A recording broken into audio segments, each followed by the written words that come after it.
Ciao ragazzi, bentornati per un nuovo appuntamento sul mio canale Uramariki Professione Nerd. Con l'unboxing di oggi ci rigettiamo a capofitto nel mondo Marvel, perché analizzeremo insieme una riproduzione che da quando ho aperto il canale avete sempre visto qui dietro le mie spalle. E si tratta della Gallery Diorama Diamond Select Toys di Fenice. Nel caso però non ve la ricordaste, diamo subito una breve occhiata alla box che comunque analizzeremo più nel dettaglio tra pochissimo. Eccola qui, notiamo dalla finestra trasparente che Fenice indossa il suo classico ed iconico vestito verde e giallo, con cui l'abbiamo sempre vista nei fumetti ma mai nei film live action. E rimanendo in tema live action, Fenice è stata interpretata al cinema principalmente da due attrici, nella prima trilogia da Famke Janssen e successivamente nei film prequel da Sophie Turner. A livello interpretativo mi sono piaciute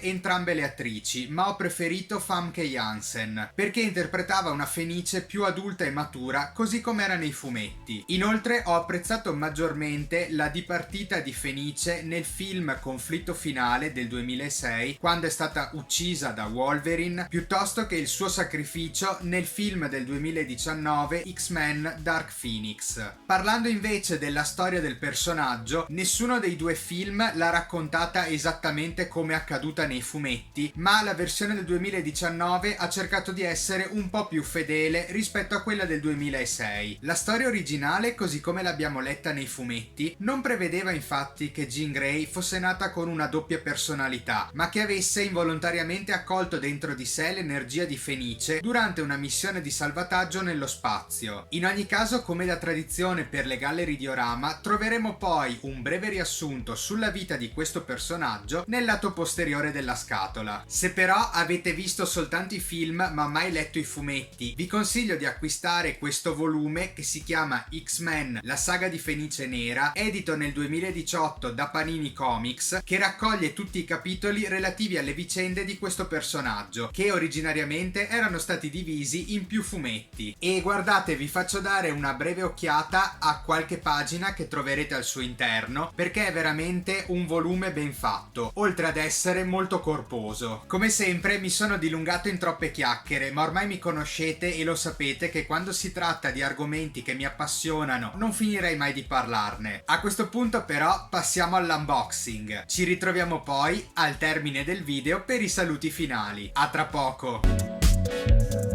Questo è il fronte della scatola che abbiamo già potuto ammirare nel segmento precedente. Troviamo riportato il logo della linea Gallery Diorama, il nome del personaggio e il nome dell'opera di provenienza. Inoltre ho volutamente lasciato applicato il bollino con il prezzo per potervi mostrare quanto l'ho pagata. Vi preciso però che ho acquistato questa riproduzione di Phoenix circa 4-5 anni fa. Di conseguenza, se la cercate adesso, ammesso di trovarla ancora disponibile, il prezzo potrebbe essere più alto.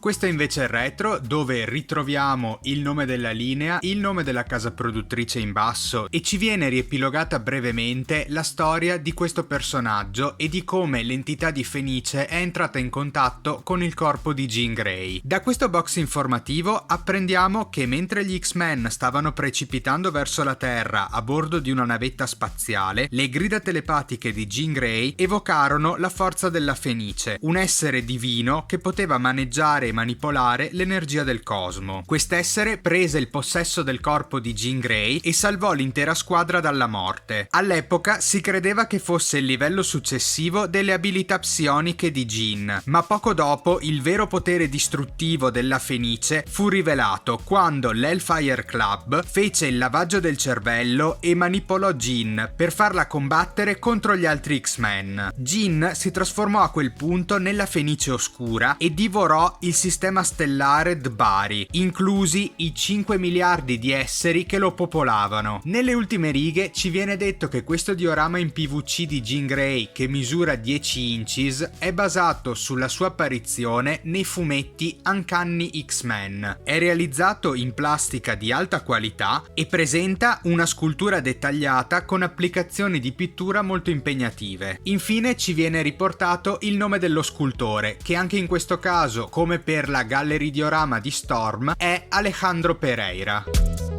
Questo è il lato di sinistra.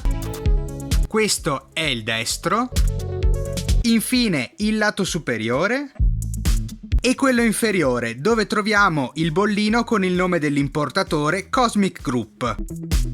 Visti tutti i lati, procediamo adesso aprendo la scatola.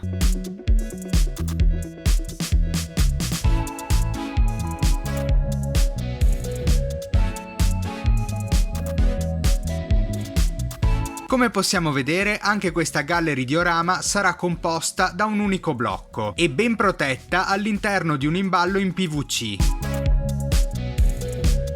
All'interno della scatola troveremo inoltre un piccolo opuscolo che su un lato ci mostrerà altre uscite della stessa linea gallery diorama, mentre sull'altro lato ci mostrerà alcuni modellini per la linea Premier Collection Resin Statues.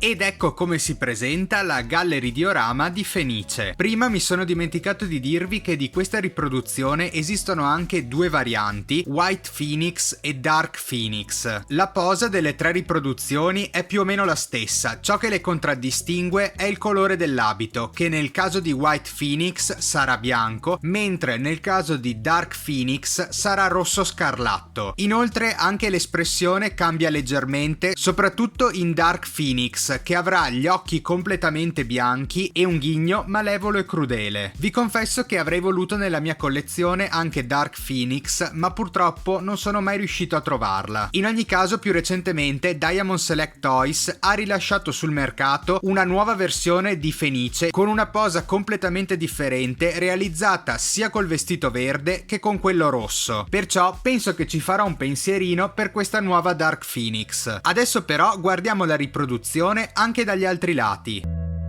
Da questa angolazione possiamo notare meglio lo stemma di Fenice sul petto del personaggio.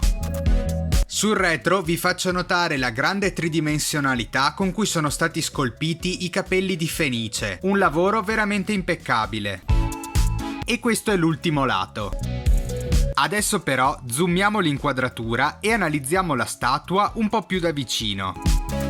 Il volto è stato sia scolpito che colorato abbastanza bene. Sul vestito e specialmente nelle parti verdi è stata applicata una vernice lucida effetto metallizzato. Il risultato mi piace molto perché dà una sensazione di luminosità che si addice molto a questo personaggio. Notiamo inoltre che le forme del corpo di Jean Grey sono state scolpite con estrema cura. Guardate ad esempio sia i seni che gli addominali, come appaiono in rilievo. Da buon osservatore quale noto però l'assenza di un piccolo dettaglio, ovvero la fibbia a forma di fenice sulla cintura del vestito, che solitamente era sempre presente nella versione a fumetti da cui questa statua è tratta. Probabilmente si è trattato soltanto di una dimenticanza. La basetta diorama a forma di fenice è probabilmente il maggior punto di forza di questa riproduzione e ho gradito molto anche questa sfumatura di colore che passa dall'arancione del corpo al giallo della punta delle ali. Ma siete curiosi di sapere quanto misura questa riproduzione di Phoenix? Scopriamolo subito. Direi 28 cm. Adesso però, per avere un altro metro di paragone, ve la faccio vedere confrontata con la gallery diorama di Tempesta che abbiamo già analizzato in precedenza. Come possiamo notare, Phoenix e Tempesta appaiono più o meno alte uguali, considerando che hanno entrambe un rialzo dato dalla basetta. Tra l'altro, le statue delle due mutanti, messe così in esposizione una di fianco all'altra, stanno proprio bene. Ma adesso ditemi un po' nei commenti chi tra le due è la vostra preferita. Per quanto mi riguarda, anche se la scelta è difficile, la mia preferita in assoluto è Tempesta. Parliamo un po' di valutazioni. Per l'espressività il mio voto è 7. Per la colorazione il mio voto è 9. Ho gradito particolarmente l'applicazione di questa vernice lucida effetto glossy sul vestito. Inoltre anche la tecnica scultorea con la quale è stata realizzata questa statua è veramente ad altissimi livelli. Alla basetta di appoggio darò 10. Le gallery diorama sono famose per realizzare delle basette molto complesse ed evocative del personaggio. e anche in questo caso con quella di Phoenix non mi hanno deluso. Per quanto riguarda la posa, il mio voto è 9, è dinamica e slancia il personaggio. Infine, al rapporto qualità-prezzo darò 9. Come vi ho mostrato prima, ho pagato questa action figure 53 euro. Direi che è un ottimo prezzo. Facendo due conti, la media sarebbe di 8,8, che arrotondo per eccesso a 9. Questa Gallery Diorama Diamond Select Toys di Phoenix si porta a casa un voto da prima della classe.